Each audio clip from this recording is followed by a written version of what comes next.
Hey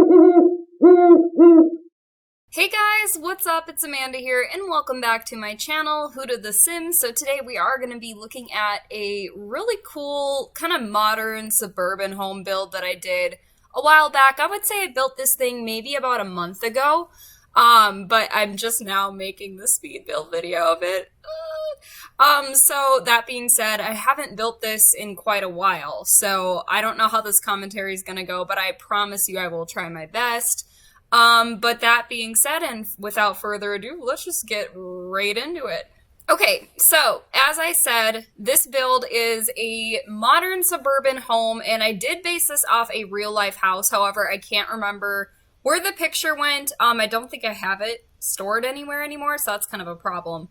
But this build is based off a real-life house. Again, I think I found it on Pinterest, so, you know, like if I find the link to the picture, I will put it in the description down below. But for right now, we're just going to enjoy this coming together. So this house does have a garage, which is really, really cool. Actually, two garages. And I just put cars in them. Again, obviously, if you guys download this house, feel free to, like, remove the cars out of the garage and put something that might actually work and be functional and actually be able to use that added space that's a part of this build. I don't know what you could put in there. Maybe you could put some hobby stuff like painting, easels, or like a home gym. You could do a media production studio if your sim is doing like SimTube videos or whatever it may be. You definitely have options here. You can, you know, use that space and repurpose it. But yeah, this build took me, I don't know, maybe a total of 6 to 8 hours to build. It's a pretty big build, and there was a couple of changes that I had to do throughout just to make this thing work, and a lot of it was with the roof.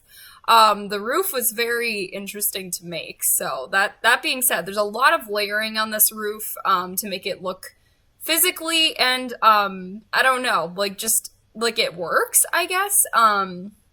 I'm not sure, but really, it was just a lot of playing around with this build, and it was a really fun one to make. There's a lot going on here.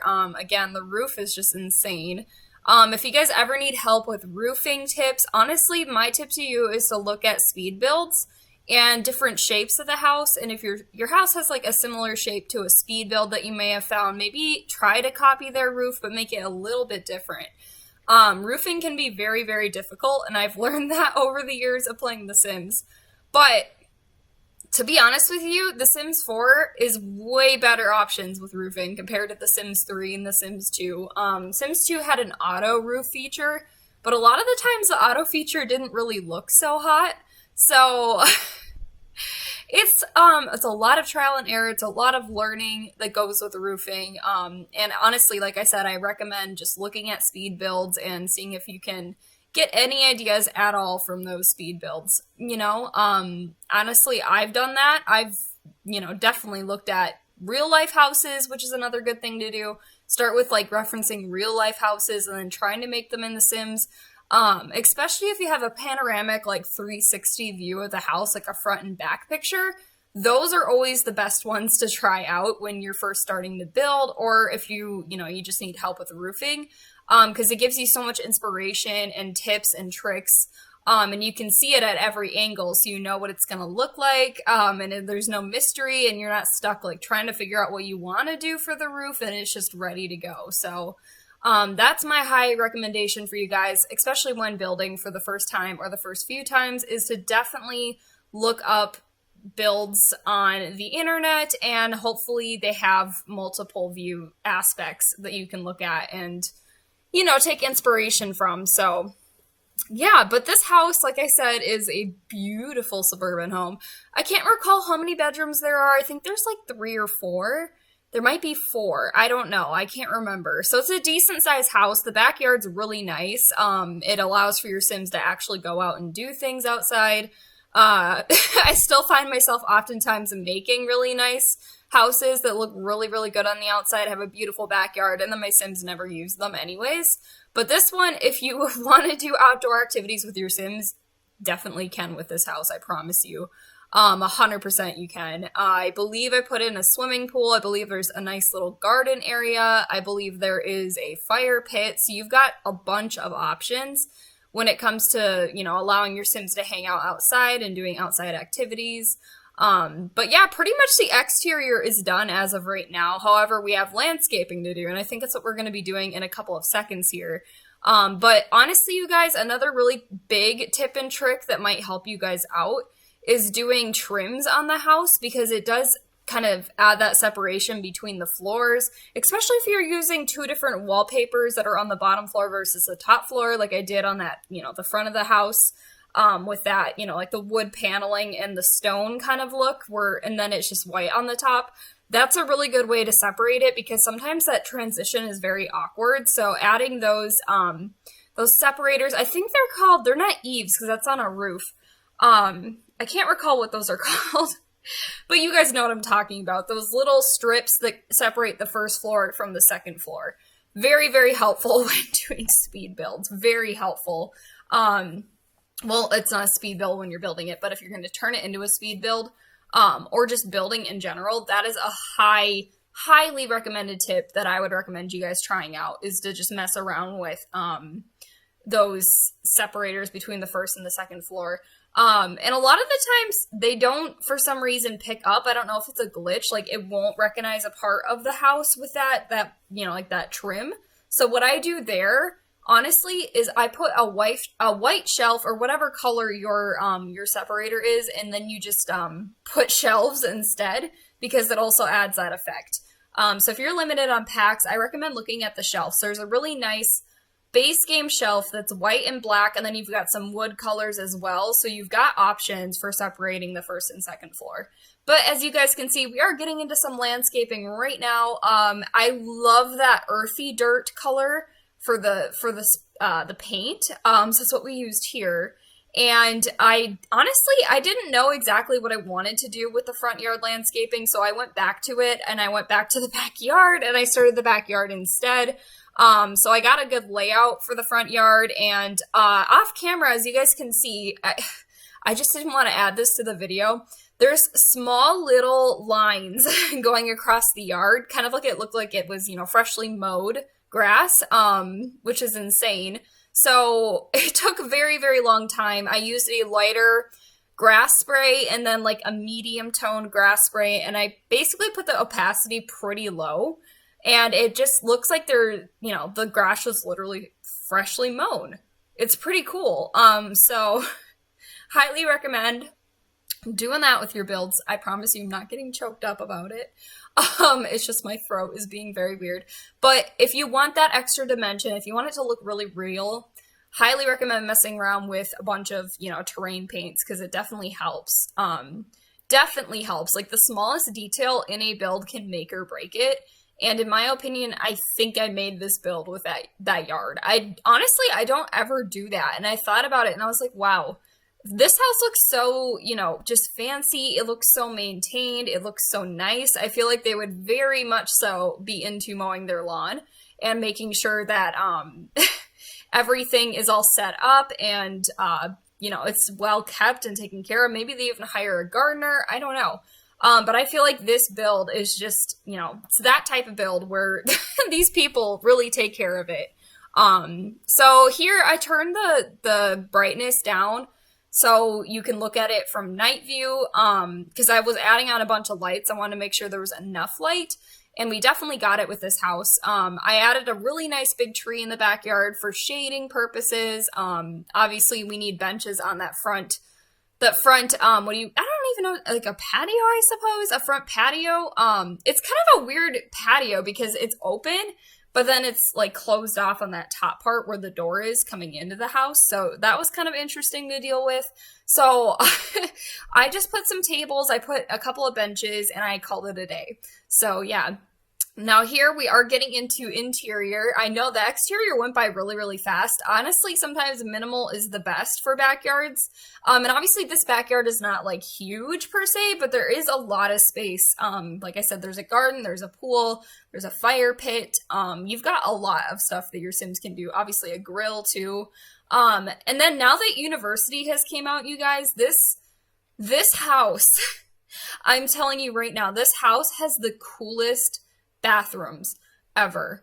Um, the university shower added so much to this pack. I'm not even kidding you. So, if you guys don't have the university shower or you don't know what I'm talking about, the university shower is basically a wall shower head. So you can just put it on a wall and then you can make an add-on even more than just one shower head in one space. So you could have a really nice, shower communal thing for, let's say, if you're building a gym, like a YMCA, or you could literally, you see what I mean? Like I put them on the wall. So there's two shower heads. So your couples could shower together and kill two birds with one stone. And I also added the really nice, modern windows that are really long and tall. So it looks like it's a glass wall shower. There's a lot of tips and tricks you guys can do now with the new showers. And then on the top of the showers, if you guys saw, I added some stuff there. They're actually the marble tables. I can't recall what pack this is from. I think it's from Dine Out. I'm not sure. But those are actually sized down tables. I think I sized them down 2 times, and I raised them up above the shower head. Or above the, above the windows. So it looks like there's a nice marble shower trim on the top as well. And then to separate, let's say you do a different tile for the floor in your shower, your custom shower. What I do is I put a custom floor, 100% custom floor, tiles. So it looks like it's, a shower and it's separate from the rest of the bathroom. But what I do is I add, there's flat, short little fences, and I pick the white one and I make it, right in that open doorway. So then it looks like it's a little, it keeps the water in, you know what I mean? So I know I probably don't make any sense, but yeah. And do you see the kitchen, right? Nice and beautiful. I love the kitchen. However, I just noticed when I was building this, that this was actually supposed to be a garage. And I noticed that right now. So I'm moving the kitchen. That's supposed to be a garage. There's a double garage because they're, coming at each other at a 90-degree angle. So there's a garage here, and then the house is back here. And I realized that after the fact that I built this entire kitchen. So I had to redo my entire plan. And that was super, super annoying. First off, because I was just, oh my God, that kitchen looks so nice. This one, however, turned out pretty nice too. It's a little bit smaller, I would say, maybe, but then we added this really nice fat island countertop area. So maybe we didn't lose space in the kitchen. Maybe it just, it's reconfigured. I don't know. But it was just, this house is a little bit difficult to figure the interior out of. I'm not going to lie.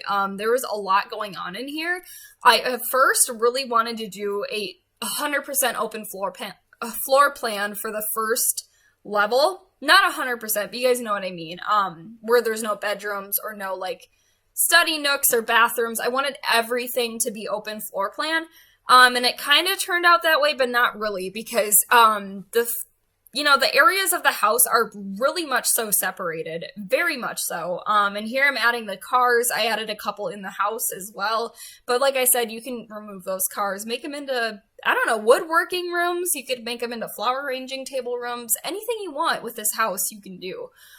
So yeah. And then here I'm just adding a little bit more extra, detail, and I'm looking at it from the picture on the gallery, and I'm really impressed with how it turned out. The exterior is just absolutely beautiful. Now, again, you guys feel free to change things. If you do end up re-uploading this house, I mention it in every single speed build, but make sure you use my hashtag hootofthesims, because, and you give credit to the original builder. You should be doing this. You should be doing this with every single build you re-upload, if you ever do re-upload builds, because, it feels bad when you feel bad when you're a builder, right? And you go to the gallery and then you see your build and it's not published by you and it's getting more downloads than the original build. That's never fair. A lot of the times people don't look at who it's created by. But if you go into the, you read the description and you say, original house made by Hoot of the Sims, because it will say original by Who the Sims. And then if you don't mention that person, most people think that you're just stealing work. So I just want to say that right now. I am a little bit bothered when I see that, but as long as you recredit my name, it is 100% okay with me to re-upload it. 100%. Credit the original creator. Anyways, that was a lot. So here we have a couple of different dining areas, actually. I added some stools for the island. I added this cute little, rounded table breakfast nook. I absolutely love those. And then we've got our formal dining right there with a longer table, so I could imagine a family sitting down for Thanksgiving and eating their food together and chatting across the table and having a good time. So I love doing that in my builds. I love, love, love, love, love adding those types of areas. A little bit more communal, a little bit more friendly, but also you could use it for formal versus everyday casual eating as well. So, but you just have a bunch of areas in this house. Like here I have a study room. So this middle seat that doesn't have a computer, honestly, I was thinking like, oh my God, the kids could sit down and do their homework there, and the other two could be playing video games, or, let's say you have a home writer, like an author that lives here, they could be writing their book, somebody could be playing a video game, and then a kid could be doing their homework all in one area. And I wanted this to have a very zen, relaxful, peaceful vibe in here, I suppose. That's the best way to say it.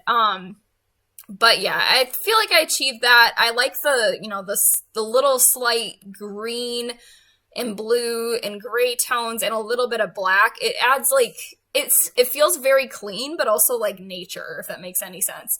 Now here, I did realize that I forgot to put a door from that, from that study room. The only way to get to this public bathroom, I call it public because it's not attached to a room. So this is for everybody to use. Guests use this one in the house. But I forgot to put a door because you go through the study and then you go to the bathroom.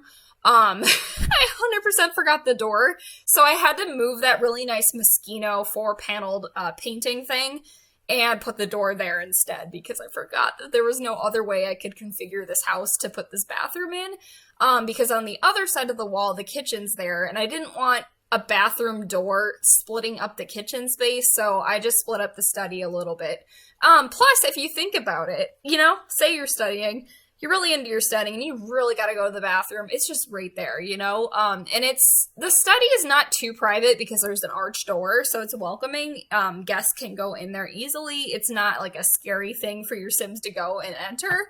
Like, it's not a office room, basically. So my idea was that it would be safe to put that door in there. Long story short.